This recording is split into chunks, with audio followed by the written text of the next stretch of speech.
of Andabohol. Pwede po bang kapitan ng HIV ang tao kapag nakagat po ng lamok o ng mosquito?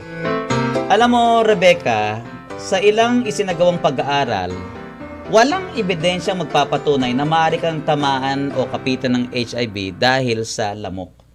Kapag nakagat ka ng lamok, hindi nila ini-inject ang dugo ng tao o hayop na huli nilang dinapuan. At kung sakali naman na may HIV positive ang kanilang nakagat, namamatay ka agad sa katawan ng insekto ang HIV. Itanong mo kay Professor Willie. So, mag-iingat pa rin tayo kasi kahit sabihin mo namang hindi HIV kapag kayong, nagpunta ka sa gubat, nag-camping kayo, di ba? Kapag nakagat ka ng lamok na talagang yung mga nakakamatay, marami na nabiktima niyan.